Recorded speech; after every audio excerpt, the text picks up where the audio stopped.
All right. So, do you want to wrap this baby up in a bow?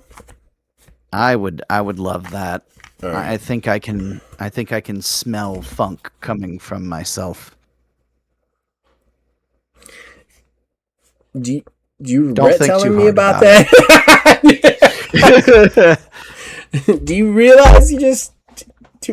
I can smell you now, and I am like literally an hour's drive away from you. You did this to me. So what's crazy is like I do this to myself mentally. I have this like 24-hour shower clock in my head, and if I go beyond that, I am gross, I am foul, gross. I cannot be around humans. I'm the same way. I cannot skip a shower on a day. I can't go to sleep. No. I cannot go to sleep. It doesn't matter how tired I am. If I feel dirty, I'm not sleeping. Like, even if I already took a shower that day, if I feel dirty, I'm not sleeping until I take a shower. I've done that. Fucking with you. It is definitely a 24-hour clock. It's like it hits that time and you're like, nope, I'm stinky now. Now I'm stinky. It's like there's just like this gremlin that pops out after 24 hours and just dumps a bucket of grease over your head and said, enjoy, and then just takes off. The gremlin's called Above 35. Like that's what 35. Time to get your fix.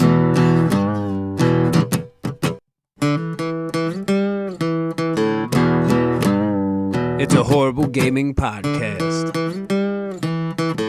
It's not good, it's not great. Horrible gaming podcast. It's not even what you would call fair. It's really not that good.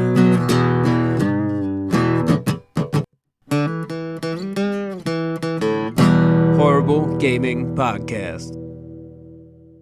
Hello, my name is Zachariah with Old Man Gaming. You, dear listener, have decided for whatever reason to tune into another Horrible Gaming Podcast. Don't adjust your set. I don't know why my hair looks this way. It's never looked that way in my entire life, but it does. You know what's crazy, weird. Actually? You mentioned that.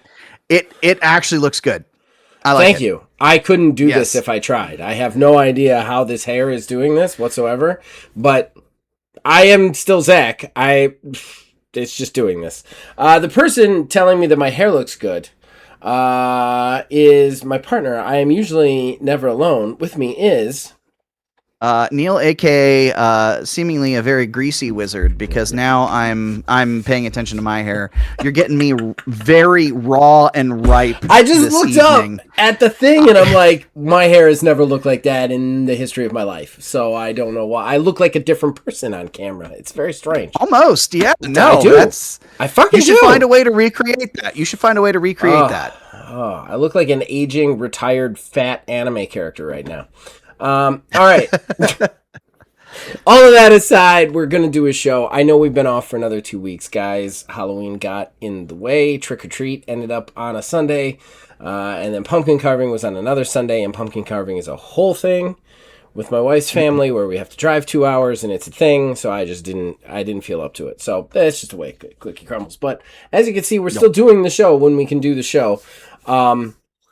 And actually, before I get into the credits, I do want to make an announcement one more time. I announced this on my solo show, but the Horrible Game Awards, which I believe it will be the 7th annual Horrible Game Awards, will return this year. We have moved down the cutoff date just a little bit. I believe it's November 16th. Nothing after November 16th can be considered for these awards. When it comes to games that are either released after that or if it's an experience of the year, it doesn't matter, obviously. But if it's something that's year specific, it can only be considered 16th and before. That being said, I am putting together the list of the people who will be on the council. Like I said, I always like to shuffle it a little bit, so might be a couple of different names on there. But that will go out soon here, and then we will continue to do it. I'm going to say this. I don't know how much of a production it's going to be, just because of the amount of time I have versus previous years and other people. So I think probably what we will do is what we did last year, where we're probably not doing a whole lot with guests. Just letting everybody know, it is nothing against you guys. I love having you guys on. I love doing that. It's just that portion is extremely time consuming, and takes a lot of like, can you meet me here now? Can you meet me online here now? And it's much harder to do when everybody involved, when I'm working, honestly, I'm working now. So like, I just don't have the time to find those points. So it'll probably be more akin to what happened last year, but everything else will still come out as usual. With all of that said, credits.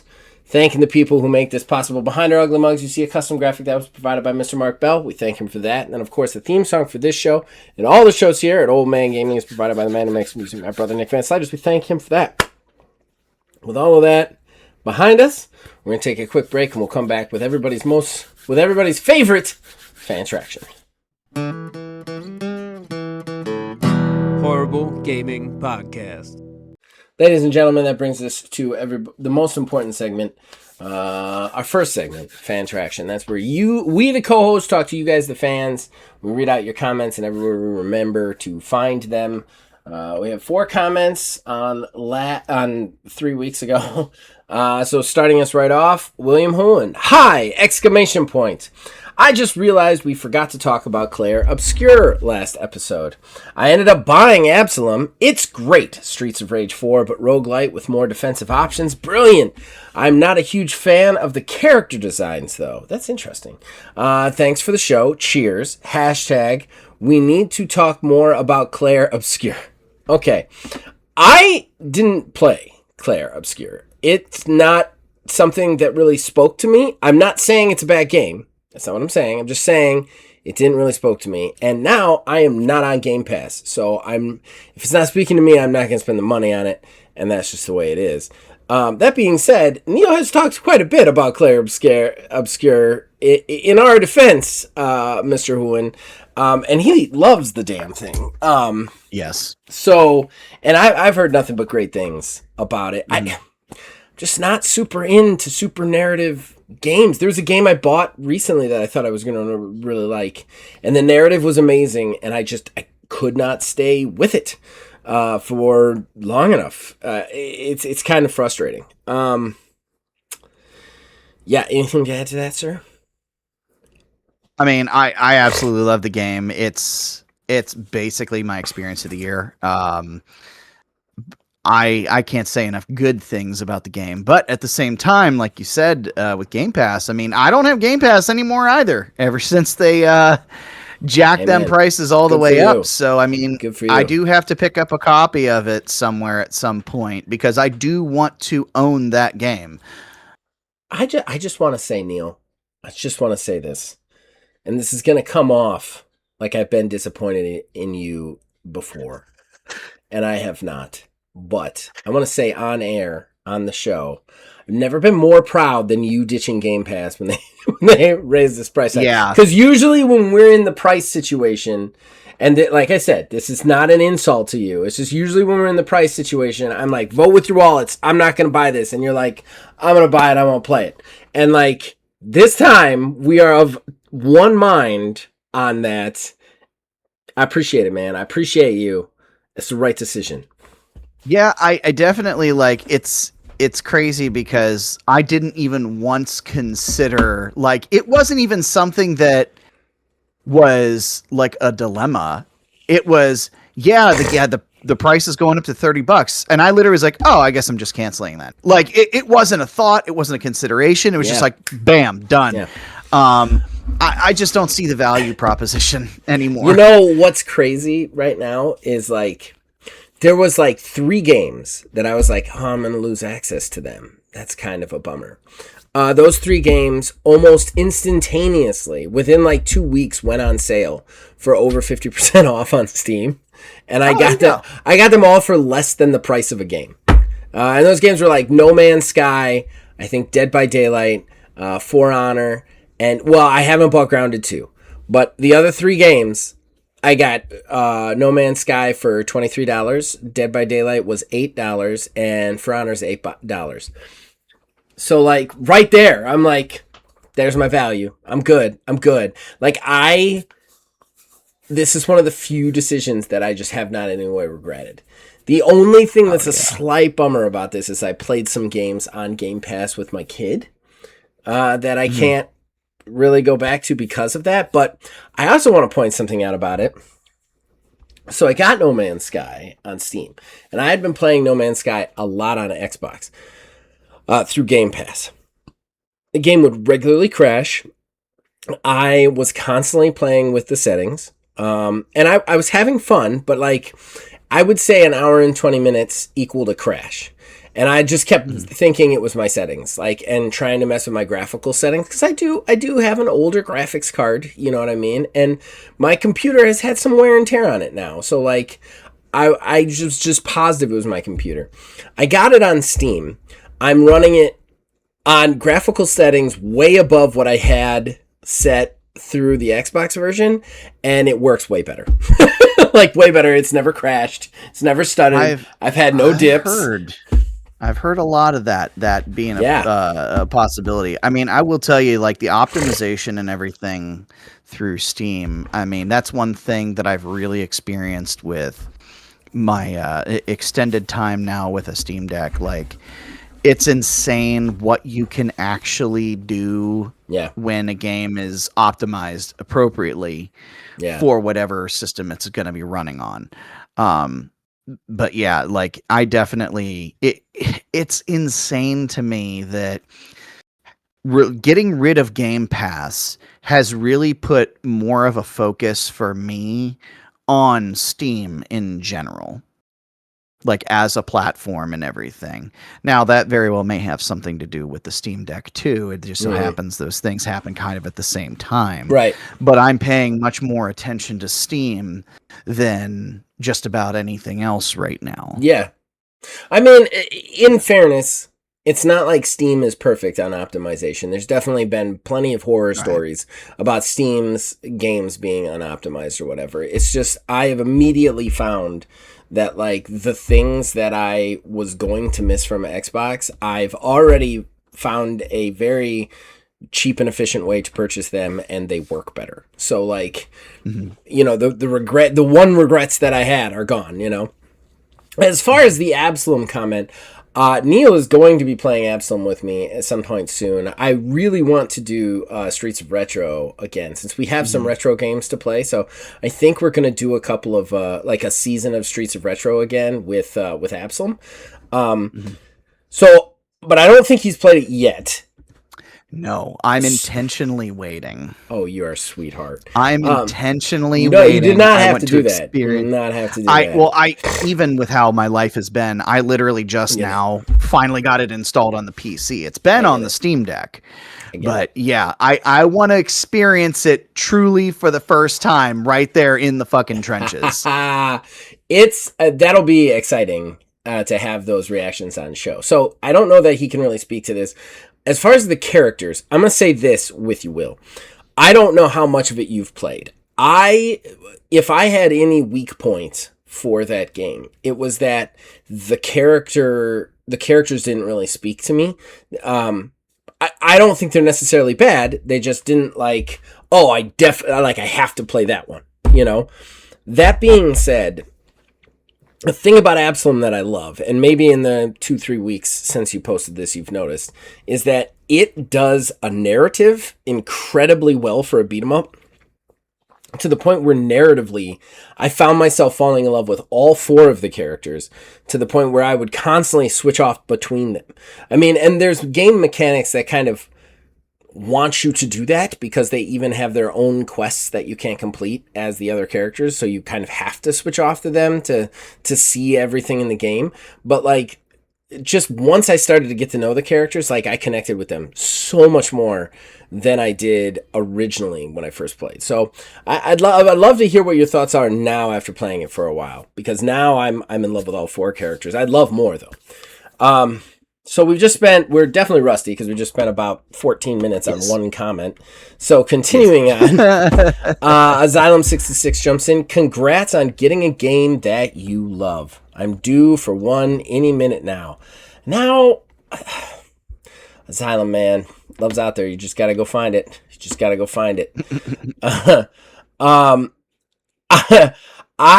Then we go to Jason. I still think Microsoft is trying to kill Xbox so they can focus all their energy on AI. I don't think they're trying to kill Xbox. I think they're already focusing all their energy on AI, and they just don't give a shit about anything. They're going to get the money that they get. I don't think they really care. I think you're looking at it a little bit more like they're trying to do this to do this. I think they're just doing whatever the fuck they want. They don't give a shit about the repercussions, which I'm sure we'll talk about a lot today. Oh yeah. We're doing a big news episode, guys, which is indicative of 3 weeks of no podcast. Then finally, Jason says, I've mostly been playing State of Decay 2 and Raft, and not really even playing video games all that much these past few weeks. There just not a whole lot of stuff coming out that I'm interested in, and everything they're putting on Game Pass for a while now has been mostly shit. So whatever. # cancel Game Pass. Amen, brother. Amen. Mm-hmm. And that is it for fan interaction, unless you have anything to add to it, sir. No, I like how we spend like 14 minutes on one comment and then like 30 seconds in the other 3. It's fine. Well, I'm sure we'll find a way to magically stretch this back out over an hour. It's fucking 2 hours. It's ridiculous. The idea that we're an hour show is insane. Yeah, the old days, hour and a half of the hour and a half or shows. More. Or you fucked up. Or more. Yeah, there were hour and 45-minute episodes. I can't even imagine doing that now. I don't know. Sometimes I can. Like there's definitely times where we're in a conversation and I look at I will say this. I watch the timer now. I didn't used to do that.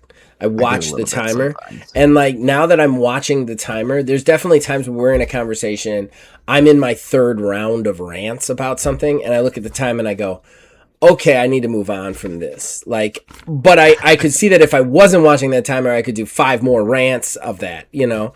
So, yeah. All right, we're going to take a quick break. We'll be back with a gigantic news segment that is a lot of doom and gloom, guys. But that's what gaming is right now, a lot of doom and gloom, at least for AAA. So, yeah, we'll be right back with that. Horrible Gaming Podcast. Ladies and gentlemen, this brings us to the news. I know, we're skipping talking point today. There's been a lot of news. We've been off for 2 to 3 weeks. It has all been terrible news, but Neil likes to collect those news stories. I don't know if "likes" the word that we should use there, but he collects them, and he brings them for us to talk about with you guys. So, take it away, my friend. Like STDs in a brothel, we are collecting them every single week. We shouldn't even call it news anymore. We should just call it verbal gonorrhea. All right, so I think we should probably start with the biggest elephant in the room. And it's like we don't even have to really. Y'all know what's up. Microsoft is like fucking all over the place, man. What have they done this time? What have they done right? Like, I mean, we got like 6 things to talk about here, I think. So there's so many. So they cut the price up for Game Pass, basically making it it's completely obliterated any value that it has, knowing full well that there's not even really games coming out on it. A lot of it's like third-party stuff. Some of the first-party stuff, fine enough, you know, that may be worth it, but you have to make sure that you got to play every single one to get your money's worth. Right. Speaking of money's worth, we have the ROG Ally and Ally X, not to be confused with the ROG Ally X, you know, the Ally X and the Xbox Ally X, because Microsoft loves a good shitty naming convention that has released and has been meh for $1,000, which, by the way, side by side, when you take a look at price on those compared to a Steam Deck destroys. Yes, it's a more powerful console for the Ally, but you know, you got to have $1,000 to throw down to get it. $1,000 to throw down, and it has no native Xbox games on it, and the Xbox branded handheld. I'm sorry, I interrupted. Continue. Oh, they basically have said the new console is going to be a super premium device that is probably honestly going to cost well over $1,000. We're kind of seeing glimpses of that with the Ally X right now. and they're effectively going to be shooting themselves in the foot with their new consoles. Right. You would think that you would buy this new console to play the new Halo game, but guess what? You don't have to, because Halo is now going to be on PlayStation. But it's only the campaign, no multiplayer, complete remake, and we don't know how much it's going to cost. What else? I feel like there's something else. There's that whole Trump thing. I know we don't do politics on that. Yes, there's a whole AI Trump thing that they've just not said anything about. Oh my God! Yeah, they can't say anything about it. If they say anything about it, it's just going to bring them right into it. I mean, they should at least say we don't endorse this. They probably should do something for sure. Yeah. Halo has been co-opted for politics now. Yeah. I mean, okay. Well, I want to start with the politic thing because we don't talk about politics on this show. We specifically don't talk about politics for the reasons I'm about to talk about politics. And that is this.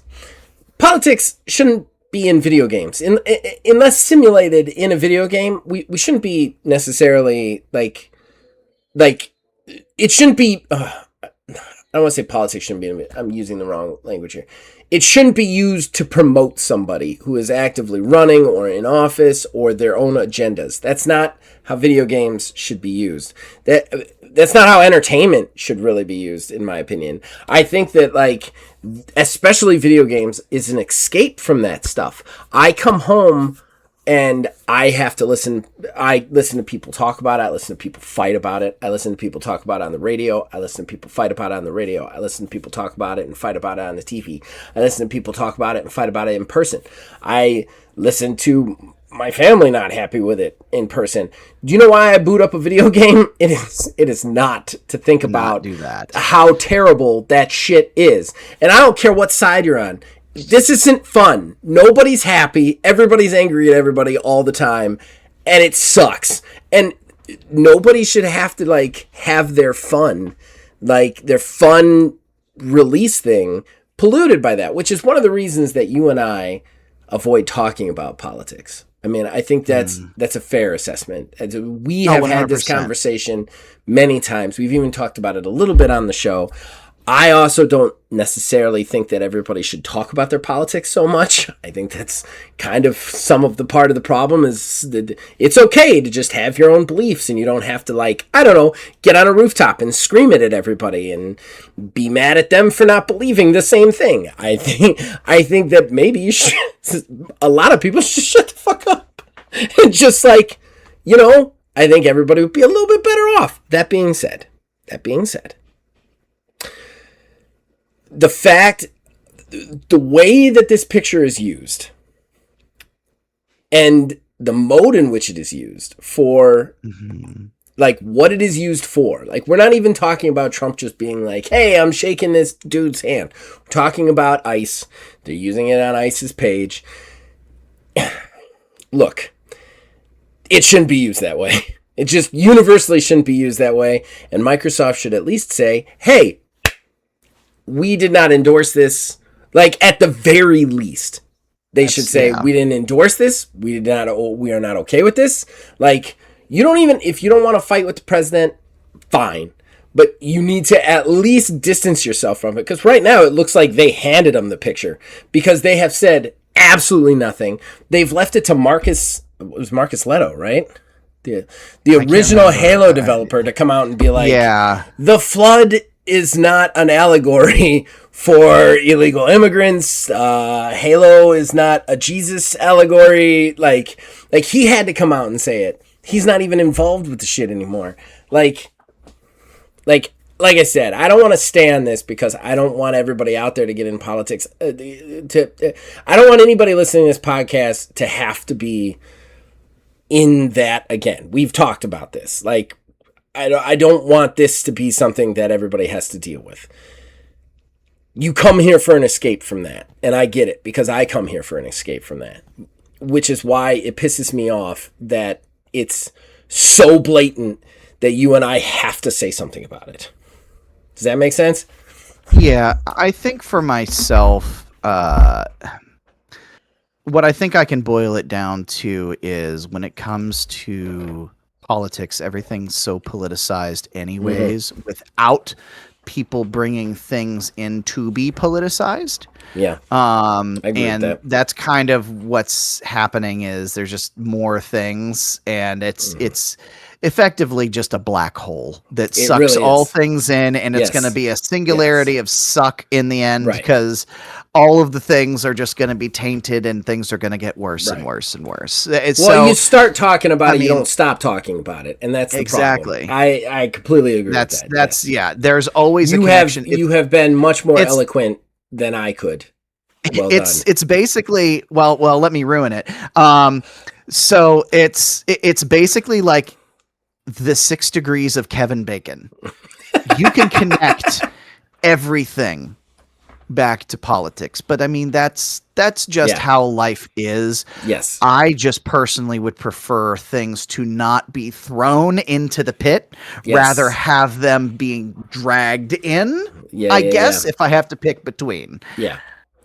And there has to be some like if you don't, they should at least come out and be like, hey, we had nothing to do with this. We don't endorse this picture being, you know what I mean? Like, just come out and say something.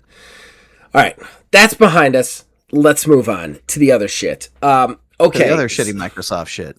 So what I find funny is the big headline on IGN this last week has been like, Microsoft gave up the console wars. Motherfuckers. They won the console wars. They won them 3 years ago when they bought Activision. And that's what I have been saying forever. Because they don't care about consoles. They haven't cared about consoles forever. They just want their shit on other people's shit. And they're already getting that because Sony's getting their shit on their shit. Like, that's what they want. They don't want to fight Sony. They want Sony to be okay with their shit being on Sony. Like, I think you and I can be in agreement on that. Like, it's... Yeah. Go ahead. I think what they're trying to get out of the hardware business is what they're trying to do. Because they see that Steam basically has market share when it comes to PC anyway. So they've already got that on lock. When you take and consider their moves forward, their new console is basically going to be play Xbox games and Steam games. Okay, so we are running a PC. This is going to be an Xbox branded PC is what it's going to be. It's just going to be a pre-built that is dumbed down, quote unquote, for those who are not affluent enough in technology to build their own PC or want to drop all that money. Microsoft is going to say, hey, we're going to take a little bit of an L. We're going to software here so that way the average Joe can come in and change their settings, and we're just going to run PC games on this Xbox. I don't think this is an L, though. I don't think it's an L at all. I think what they did and what they've been doing forever is buying up companies. Ever since PlayStation didn't want Game Pass on their service, they've been buying up companies to the point where, like, I think for the last, like, 3 or 4 years, maybe even 5, they've been like, look, consoles aren't the future. Consoles aren't going to be the future. The way to make money in the gaming industry is not to be a console company. It is to be an everything company. Like, it's a service. That's basically a service company at this point. Yes. They want to be a service company. They want to offer you whatever you need in the gaming space, period. And more so, they want to be the only place you can go for it. And right now, there are really 2 places you can go for it. Xbox and Steam. And I know a lot of people out there are like, well, you could go to Sony. You can't anymore. I mean, not really. I mean, there are some Sony games there. I'm not saying there aren't. Yeah, like the Ghosts of what? Yeah, and Tsushima. Yeah. I mean, they definitely have their exclusives, but think about their exclusives compared to the things that are on their system that Xbox already has their hands in. And like, you're already like, if you're buying a Sony PlayStation with the intention of not giving any money to Xbox, what I'm saying is you're going to give money to Xbox because you're going to buy the 5 games that they have for Sony, and then eventually you're going to be like, I want to buy that third-party game. Guess what? That third-party game, it's owned by Xbox or Xbox has a stake in it in some way, shape, or form. And that is what they've been doing forever. That's what the FTC was trying to stop with this whole monopoly thing back in the day with the Activision, which they failed. And now that they have Activision, do you think Sony wants Halo on their system? You think they want them to make a game for them? I don't think they do. I think what happened is they bought Call of Duty and then they were like, we're going to put games on your system now. And Sony was like, all right. Like there's no choice in the matter at all, because if they say no, Call of Duty will come off Sony so fast their head will spin. And I don't care what kind of thing they promised in that FTC trial, it'll come off Sony so fast your head will spin.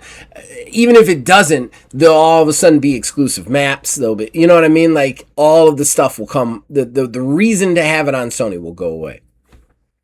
Well, I mean, we basically have, like, Microsoft has kind of already won anyway, because yes. I mean, when you take a look, like we were just talking about a minute ago, I mean, PCs. Almost all PCs out there are running on Windows. Yeah, yes. Sure, there's a handful of people who game on Macs for some weird reason. If that's one of you listening, I honestly, you should be in a museum somewhere because you're so rare. But, you know, Sony's also kind of giving up to some degree, too, because they've been slowly putting all of their first party stuff on PC. I mean, Ghost of Tsushima, I believe, is also on Steam as well. So all of that stuff eventually comes to PC. So then we have Sony over here making a Sony console for PlayStation games. We have Nintendo, who's just gonna be their own thing. They're never gonna join in on this, and at this point, truthfully, they don't really have to. They don't honestly have to anymore. They're having their own hard time, to be honest. I don't think that I don't think they're going to come out really good from this Switch 2 thing, honestly. I don't know. Like, I mean, this is its own kind of separate side thing from the Microsoft conversation, but like I do wonder if, because they have not cut the prices up for these Switch 2 consoles yet. Nor will they. Nor will they. Yeah, I don't believe that's going to happen. I'll be very interested to see what happens come the holiday season. But I mean, we're still so early enough in the Switch 2's lifespan, we don't know where it's going to go from here. Because remember, the Wii U came out and we were all confused about its existence. But this early in, it was fine, you know.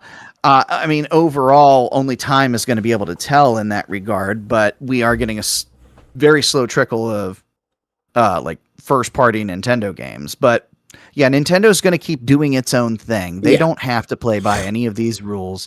And then we have Microsoft, who Microsoft they've proved that they just do whatever it is that they're going to do. Repercussions be damned, but at the same time, they're really like, I don't know. I feel like that next Xbox console, you shouldn't even call it a console. Like, it's not going to be. It's Series gonna be a PC. X might be the very last true console 100%. That Microsoft makes. It's going to be the because last true they didn't console. even make the Ally, the handheld. ROG made the handheld. So now, what is Sony to do?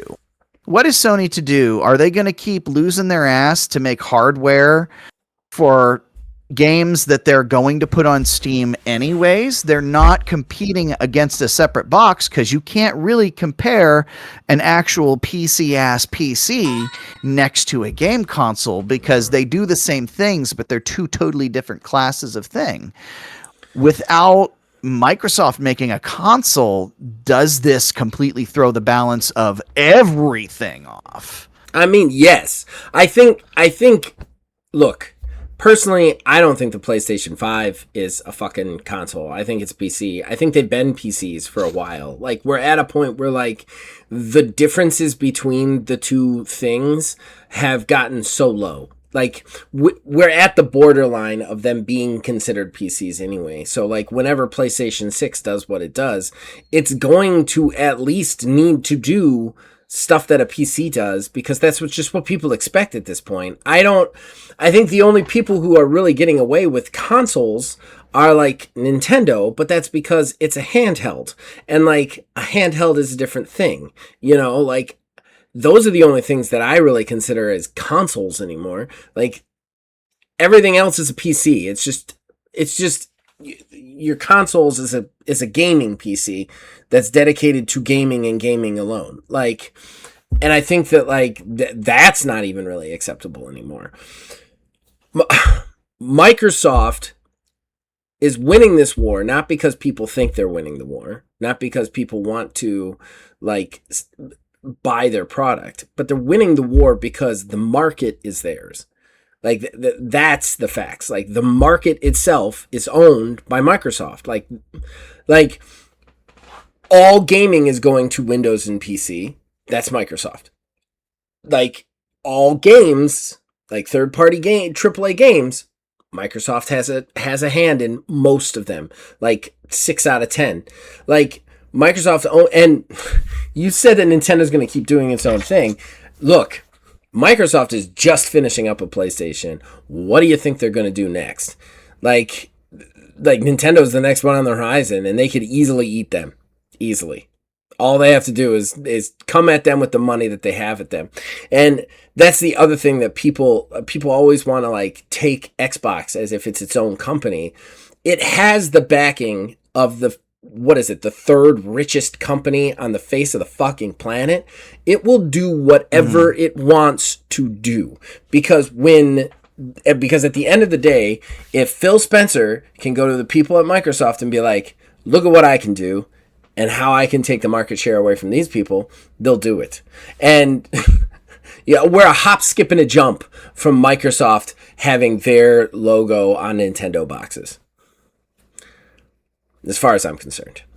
Yeah, and it doesn't, I mean, the writing is kind of all on the walls. I mean, it also just came out not too long ago that Xbox hardware sales are down like 30 or 40%. Like, I mean, it's obvious because they really don't have anything. I mean, we had Outer Worlds 2 just come out. Okay, fine. After that, we're waiting for Fable ? Right. Because everything else can be found everywhere else. I'm more nervous about what happens because like I have seen everywhere people are like, we're dropping our Game Pass because it's high price. Like that has been the meta narrative, right? Whether or not it's true, we don't know. We can't see the numbers, and Xbox is very guarded with their numbers on Xbox, right? But like the meta narrative is we're dropping it, right? Everything I see, comments, polls, everything, we're done with Xbox. You know, even a lot of my friends have dropped Game Pass. What do you think Xbox does when people start dropping Game Pass? And I'm going to answer that question. They're going to start pulling their fucking games off of Steam and making them only accessible on the Game Pass and force you to come back to them because they have that. They have that market share. And like that is something that people don't realize is like when Xbox raised this price to $30, it's because they think they can get away with it. And that's not just because they think we'll pay it. That's because they know that if we don't pay it, they can force us to pay it. You know, it's actually funny that you bring that up because it's almost a perfect segue for some math that I did the other day. So we're going to take an New this corner. so this is your math corner. This is your math and statistics lesson. I wouldn't necessarily go that in depth with it, but so let's consider a small pool of people. Let's consider 100 people who are paying $20 a month. So it's $2,000. Okay, so Microsoft is making $2,000. Okay. So let's say they cut that price up to the $30 like they've done, and everybody is so pissed that half of the subscribers end up dropping their Game Pass. So that goes down to 1,500. So of those 50 people, if 10 buy a game for $70, Microsoft has already won. Yeah. That means 40% for this to actually harm Microsoft. Objectively speaking, which I hate that this math works this way. Objectively speaking, Microsoft can say fuck off to 40% of the people that they have on their service and still make money. Still make money, yeah. Yeah. And the idea that they're not making money or haven't been making money is a falsity in my head. They've like, first of all, guaranteeing you're getting $20 a month from one person is better than getting $70 from a person randomly. Like, it just is. Like, if you have a guaranteed $20 a month paycheck from somebody, it is better than that person saying, every time you have something I like, I'll give you 70. No, the 20 is definitely better. And I think that is what they have always been going on. Yeah, man, it blows my mind how they're doing this, because they're making it look like they're losing, which is hysterical because it puts them in this position where they feel like the underdogs again. And they're not. They've never been the underdogs. They're never going to be the underdogs. They are Microsoft, a massive company from start to finish, from the beginning of the console wars to the end, stepping in and taking pieces away using money, which they've always had. I mean, let's face it. If Microsoft was a normal-sized console company, the Kinect would have buried them. They'd be dead. They would have never come back from that. They took such a loss from it. The fact that everybody's like, Phil Spencer saved it. Phil Spencer didn't save it. They were never going to let it go because it was dead. And they were just like, we just have that much money to keep it afloat. Let's bring somebody in. He repackages it. And now we're selling like gangbusters and we're making money. Like, they are a massive juggernaut company that cannot be killed by conventional means. And that is the thing people have to remember. They have never been, nor will they ever be, the underdog in the story. They're not losing. They haven't given up the console wars. They've just realized that there's no money in it. There's no money in the console wars. There's no victory in the console wars. They are thinking beyond the console wars and have been. And that is not a compliment. That's a bad thing for everybody involved. Yeah, because that means that this has been a thought for a while. Mm-hmm. I mean, the fact that Game Pass, like we kind of talked a little bit, the fact that Game Pass was only, when it first came out, what was it, $12 for like when it first launched? First came out, it was 10. When it first $10 a month when it first came out. And then even when we were at $15, even when we were at $20, I can still get behind it at $20. Sure. But I mean, I couldn't. I wouldn't have paid 20. But well, I get what you're saying. That was yeah. Like, I could still justify that. Yeah. But that's the problem with value, is when you sell something based on value, which is what they're trying to do, the value is seen by the customer, not by the one providing the thing. Right. They are the one who determines how much it's worth, because they make their decision to give you or not give you money based on the value of the thing. That's how all financial decisions are made. Yeah. So that there comes a point where you're going to start alienating people. I think, truthfully, honestly, even if they went up to like $22 a month, I could still be okay with Game Pass. But $30, and there is no way, there is under no circumstances can they raise Game Pass beyond $30. I think we'll see it. Ever. I think we'll see it. I think I don't think we're done with the price hikes. I don't think we're done. You think about the amount of speed in which they went from 15 to 30. It's less than 2 years. Like, I don't think we're done. I don't think we're done at all. I think they are hitting 30. Then they're going to wait. They're going to see the numbers. And in 6 months, if they think they can charge us more, they're going to charge us more, because that's how they're going to work. Like, it just is. It just is. And like, there's not, like, it's funny. You and I said this a long time ago. Hell, even Phil Billy said this, like, many different times. Once Microsoft gets this, once Microsoft is in this position, it's not going to be good things, because they will have control and they're going to start exerting that control on the consumers. And this is it. This is what we said was going to happen. They are now exerting that control, and they are deciding the market. The console war is over, not because they lost, because they decided it was over. And that's what people need to understand, is that they are still just as bit as dangerous. They're more dangerous than they've ever been. Sony exists basically at Microsoft's leisure. And that is a reality that's really hard to wrap your head around as a gamer. And I don't think most gamers wrap their head around it, and that's the problem. That's why everybody's like, oh, Microsoft lost. No. Sony exists because Microsoft deems it necessary. That's it. And when they deem it not necessary, Sony will be owned by Microsoft. Same with Nintendo. Same with every other fucking company out there, except maybe Steam. But that scares me too, because again, with the amount of market share that Microsoft has on the actual games market, just think about the games that they could say, you can't put that on Steam anymore. What if they decided Outer Worlds 2 doesn't go on Steam anymore? Sea of Thieves, not on Steam anymore. Like, that's a pretty big fucking deal. You know, Steam has hundreds of thousands of games, but it makes its money on the big hits, just like every other marketplace. You take those away. Go ahead. You know what's fucked up though is we've seen this play out in the streaming space already. Mm-hmm. Yeah. Because everybody was just kind of doing their own thing.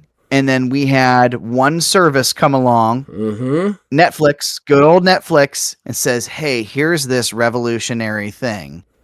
So that's your traditional game console. Everybody has their own thing. Well, then, as time has gone on, everybody else wants a piece of that pie. Yeah. So then they want to, okay, we'll sell our rights to Netflix. Will this, will that, will this, will that. Well, hold on. Like, now this is worth so much more money. Well, let's just do our own streaming service or service in general. So I think what is very ironic. And now, full circle, Skydance is buying them all up. Yeah, I beat you to a punch, and I'm sorry, I didn't mean to. Well, no. I was actually gonna say. I was actually gonna end up saying I got derailed now. Sorry. I should have shut up. It's fine. I do that. No, it's okay. Oh, but to continue on what you were saying. Okay, so they take everything off and they put it on Microsoft. Okay, well, they have this Microsoft console PC that they're going to sell you, and everything's gone completely full circle now. Yep. Microsoft has introduced a service that kills everything else so that way they can pull it all back in and put it on a hardware-specific box. Yeah. What in the shit is happening? Yeah, gaming is becoming Microsoft, period. And that's a real bummer. That's a real bummer. I think we covered all the things you pointed out. Did we miss anything on that? I don't think so. I don't know. Honestly, I'm sure we did because there was just so much. Dude, Microsoft has been rough lately. And then, I guess we can just transition right into the next shit. EA got bought. So now all these different sim streamers, simmers as they're known, are no longer going to be doing Sims content because they are not a big fan of this new EA deal. They're basically finishing out everything that they currently are working on / have done, and they won't be doing anything new with the creator program with EA. Good for them. So, and what's fucked up though is I feel like EA is like, that's fine, go. Like and now at this point, Saudi is with giving all them this plenty of financial money. Exactly, with all the financial backing, they don't need stuff like that anymore. I'm telling you, man, like why give creators a chance to say bad things about your game if you don't need money? No. Yeah. I honestly, I'm kind of thinking at this point, nothing, because my mind just went blank again. I did it. I'm still dealing from the repercussions from before. No, I'm it's off fine. I'm off time today. I'm doing too much interrupting. Well, that's weird. Well, no, it's been too long. It's been 2 weeks. We're out of shift. Yeah. Oh, I think I'm telling you, BioWare's basically done. It's just a matter of when. They're done. It's just a matter of when. It depends on how far along the new Mass Effect game is in production. Truthfully, otherwise we're gonna hear something about it. I almost wonder if it's. I think I might make that one of my early predictions for next year. That some point next year, probably the beginning of the year, BioWare dies. Yeah. Oh yeah. I agree with that thought process. You know, I think we talked about this once before, just when the purchase happened. Yes. Look, I'm going to say this. You guys all know my thoughts on Saudi Arabia, what it is. And for the record, that's not bandwagoning. I have been saying negative shit about Saudi Arabia since before the whole comedy festival stuff hit the news and all that crap. I hate Saudi Arabia. It's a terrible fucking place that lies about everything. It's also ruined wrestling for me. I don't watch WWE anymore because they basically have purchased WWE. And like, that's what they're doing. Saudi Arabia is basically like Microsoft of the world. And like EA like EA makes every popular American sports game. Look, I'm not a huge sports guy. I've been in and out of sports occasionally. I was a huge tennis fan, was a huge hockey fan, was even a huge football fan when I was much younger. I don't hate sports. I don't watch it anymore. That being said, what is more American, core American than fucking sports? Like, it's like the heart. You know what I mean? Like, it's like like, I know that's weird and probably an oversimplification, but like, if you're looking at like just straight patriotist type things, be like hot dogs, burgers, and fucking sports, you know? Like that's an American thing. And now it is a Saudi Arabian thing digitally, period. They have purchased it. They've purchased the heart of America digitally in video game form. That's fucked up, in my opinion. And I think more people should be upset about it. Like, more people. I think the fact that the only people who are, like, standing up for it are Sims content creators, which arguably already had it pretty rough to start with, that this is their final straw, is super fucked up. Super fucked up. That's all I'm going to say about it.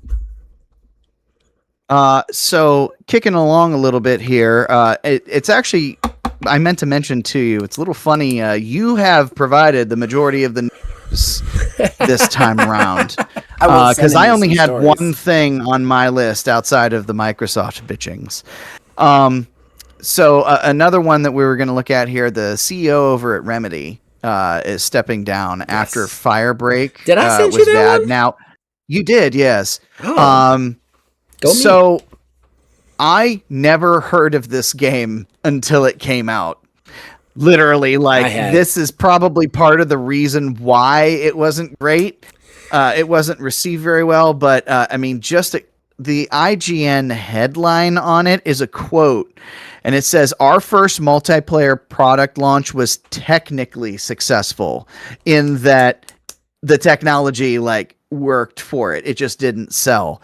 This thing was so bad, the company completely altered their financial outlooks and wrote off or are writing off the majority of the development costs associated with this game to try to recoup something. Okay.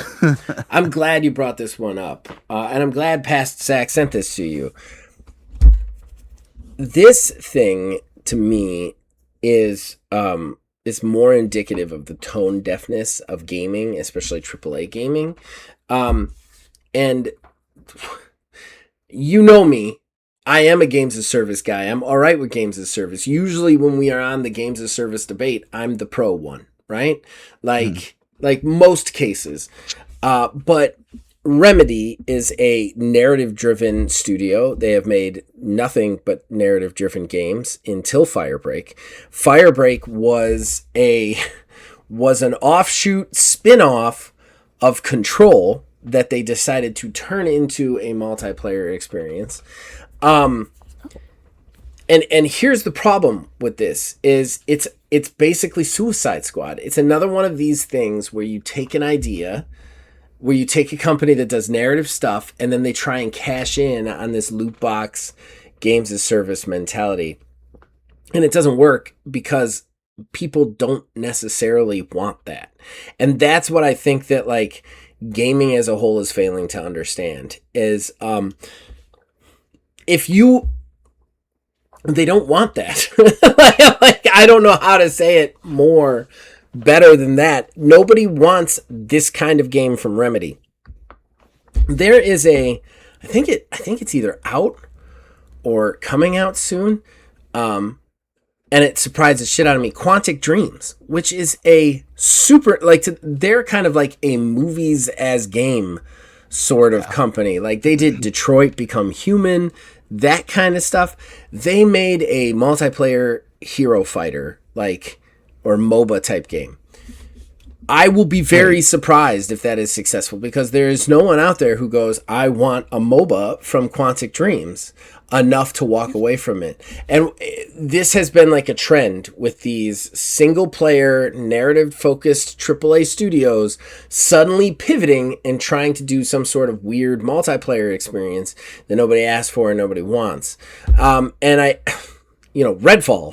like there's so many horror stories of this. And Firebreak is not Redfall. Firebreak is a competent game. I know people who played it. They enjoyed it. They just thought it was boring and not really like what they really wanted to see out of the game. You know?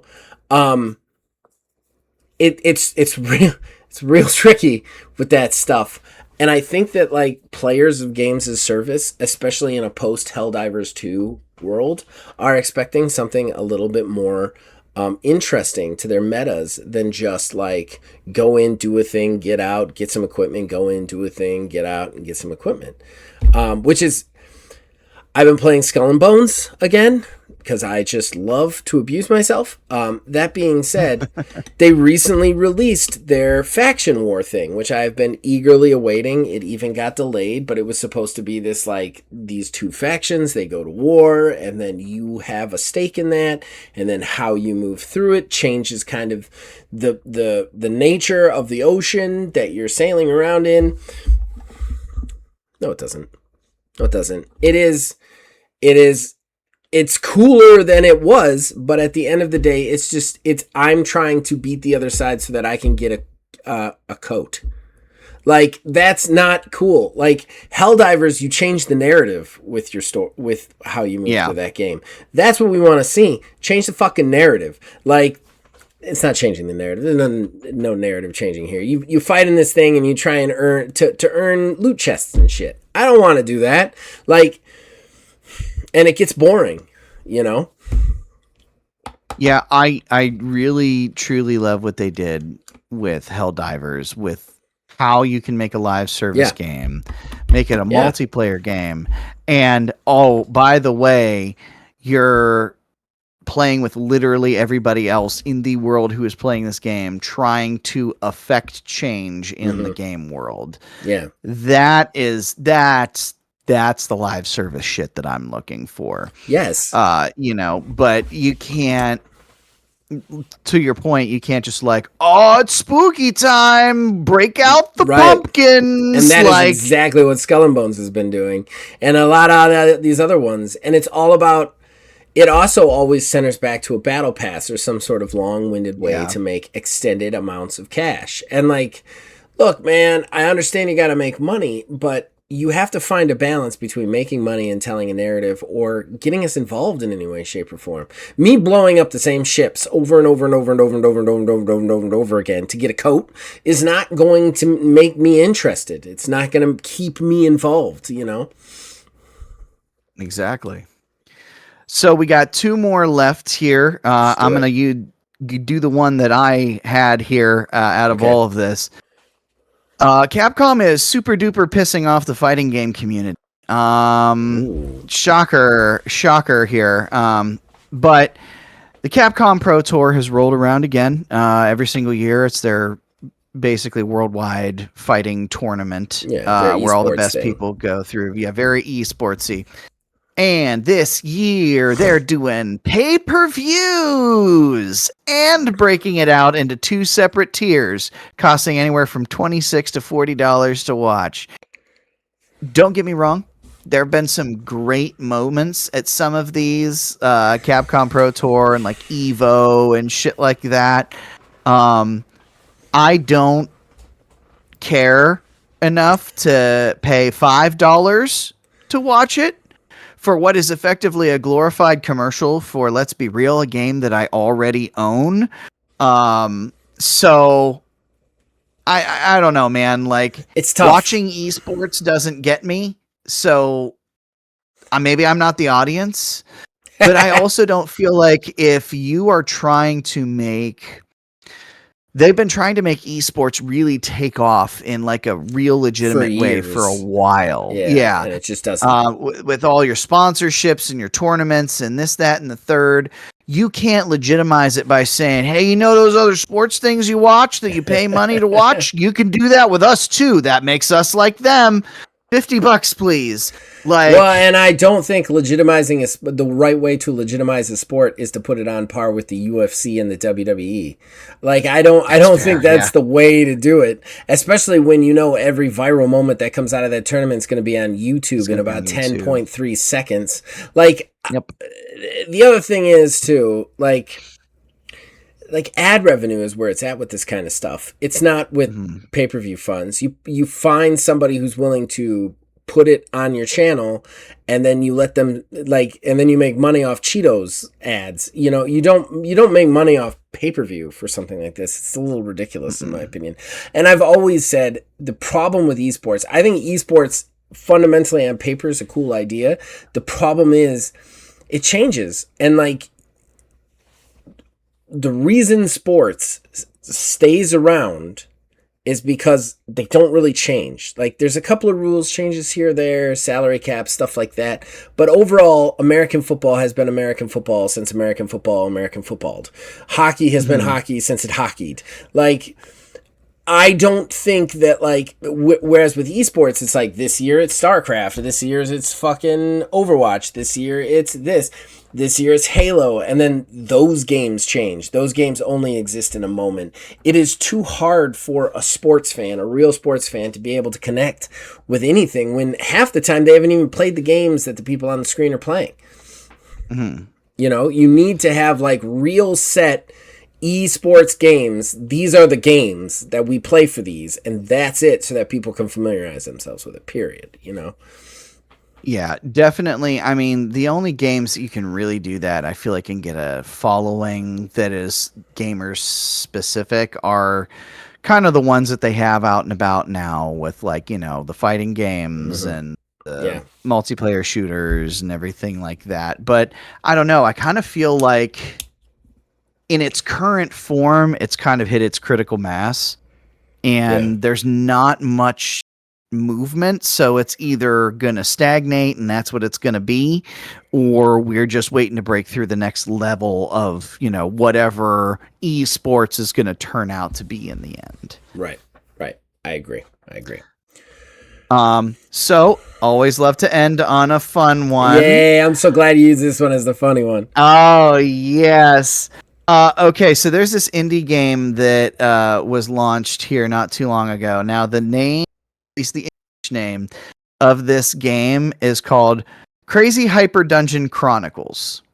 So fun little goofy, you know, indie name of the game. And then it gets put up and it gets a different name when it goes internationally, and it's Japanese name. Was it Japanese? I thought it was Chinese, but yeah, the Japanese Steam page displays the name as Kuso Denjan, which translates to shitty dungeon.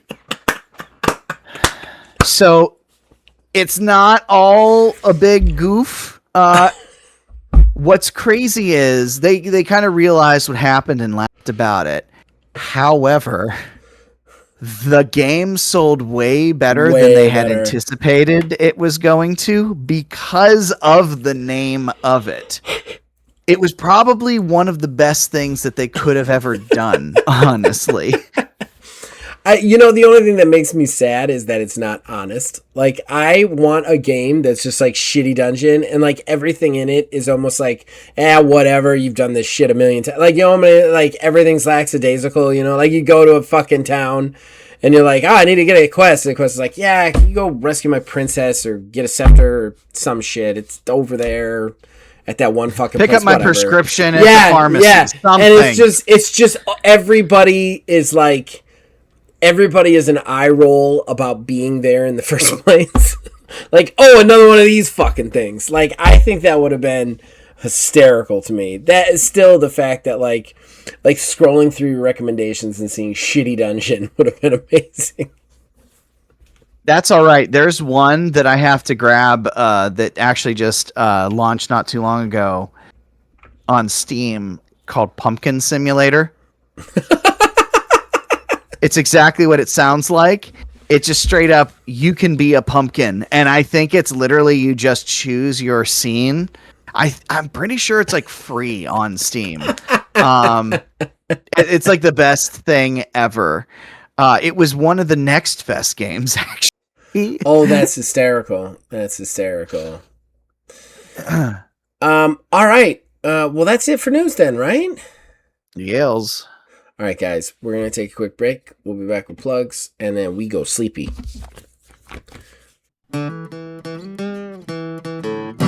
Horrible Gaming Podcast. Ladies and gentlemen, boys and girls, that brings us to the end of the show and the shameless self-promotion that comes with it. Good friend Neil, what would you like to plug? Well, as we mentioned before, at some point we are going to get something lined up for Absalom. I'm locked, loaded, ready to go here. We have been trying, and fate has not allowed us. That night was rough too. That night was really. We had one books. We were ready to go, I was and very then sad. Literally, I almost everything cried that happened. night. Like seriously, I was like, I wanted this so bad. But we will be getting to it eventually here, just like we will also eventually be getting back to Ordo Scriptorum. We are now trying to get everything kind of lined up here to kind of figure out when it is a little bit rough because life happened last month, and I have a very seasonal job, so it is now very seasonally. Well, and our good friend Kayla is also very busy in the month of November. Yes, she is also very busy as well. And more power to her for that busyness. That being said, it has made things a little bit difficult for that. The BG3L3 will probably take a little break because of that as well, because that requires the three of us to play that. But in its place, probably me and Neil will be able to whip up a season of Streets of Retro with Absalom. I'm definitely going to record that with him. And then we're probably actually going to do another season. I was going to say right into Cosmic Invasion right after that act. Excitement for that show coming back, because I love that one. I went back and rewatched it recently. Do Baseball. You had mentioned Do Baseball, and I was like, God, I forgot all about Do Baseball. And then I went back and rewatched the episodes. This episode's so fucking funny. And what was even better too, if you remember correctly, I think we even mentioned it in the episode. We had to re-record some of that. We had to re-record the whole episode, and it was somehow just as funny. It was that was the joke. I think we were making jokes about the fact that the first jokes were just so much better and they're just going to be lost to the ether, but it still wound up being okay. Oh yeah, and they both come from that one. It's Do Baseball, and then the other one is like, it's just, oh man, I can't remember the other saying, but they were on billboards in the background and you could tell that it was like just translation errors. But what was funny about that episode is right off the bat, it starts with, just so you guys know, we recorded this episode, we lost it, it was really good, but we've got to re-record it. And you had said, yeah, I know, I can't believe we lost Do Baseball. And it just spiraled into us literally doing the exact same bit again. Exact same bits over again. And it was so great. Yeah, Do Baseball. I love that series, so I'm glad it comes back. And Absalom is a never-ending wealth of content for a show like that. So I can. Neil has purchased it. Honestly, I just want Neil to purchase it so that I might have somebody else voting for it in the Horrible Game Awards, because I really want it in there somewhere, because I think it deserves it. I do thank you, because I did not purchase it. Oh, you gifted it to me. That. You don't have to tell him that. I had some Steam money. I do very much again appreciate that. You're welcome, sir. I honestly, I bought it for you because I want a reason to play it again. I'm at 98% on my solo game through with that. That's how much I played that. And I don't 100% games often. Okay, we've gotten off track though. Yes, we are in the scheduling for Ordo BG3L3. It's just November is a nightmare month for everybody involved, so we probably and honestly December we're gonna start. Our end of year stuff starts popping off here. Yes, soon too. There will be trickery abounds. Yes, which is one of the reasons I pushed back the due date so that we could get that a little bit more ahead of time. But yeah, so we will be getting back to those things. We're going to have some Streets of Retro in its place. You can always check out our ongoing GM, OMGM, me and Jeremy booking against each other. Although it does end in December and we have nothing recorded after that, so it should be interesting. Wow, I think that's the first time that's ever happened. It'll be like the first time in like 3 years that one hasn't gone up. We don't have time, so it might be like we record in the summer, post it, and then when it runs out, we wait until the next summer. We're definitely not done playing it. There is a point. I think Christmas Day, the season finale comes out.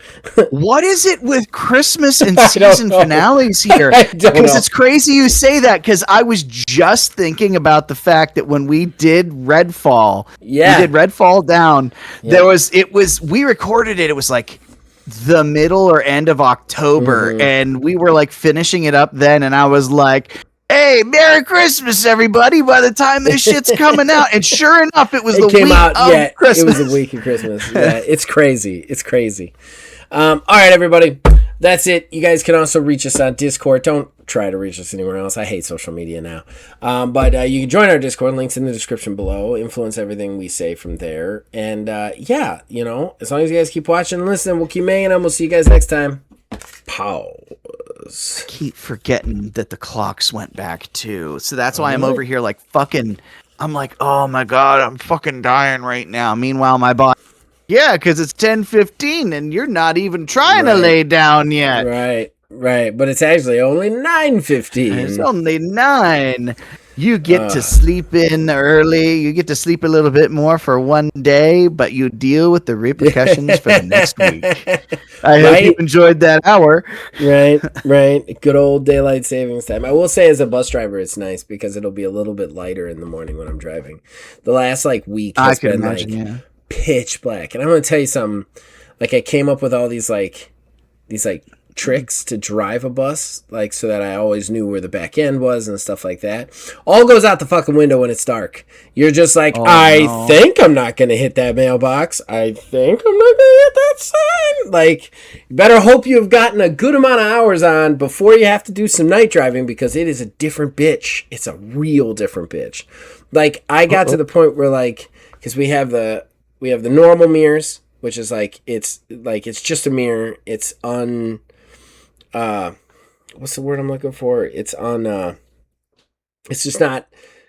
in any way messed with, like the distance or whatever, like mirror isn't closer. It's just a normal mirror. Then there's a mirror under it called the convex mirror, which is a little bit distorted. Distorted was the word I was looking for. Distorted. Mm-hmm. And then there's the crossover mirror, where everything's the most distorted, because the crossover mirror is because in front of your bus, there's a 10-foot dead zone of sight where you just cannot see because you're up so high. So like the crossover is to make sure you don't have any kids right there, right in front of your bus. But here's the trick. The crossover mirrors, no matter how distorted they are, if a line on either side of the road is not under your bus, you're not over it. So it's a trick that'll allow you to stay in the lane even though your bus is way bigger.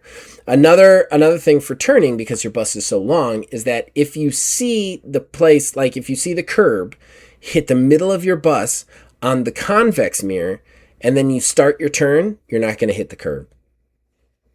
Like, so like there's little tricks like that I've figured out through bus driving.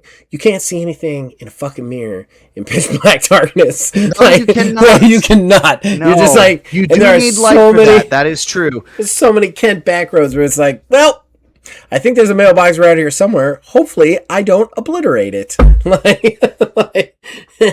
So I'm a little bit glad that the daylight savings time will move me a little bit away from that darkness, all-encompassing darkness. That is good.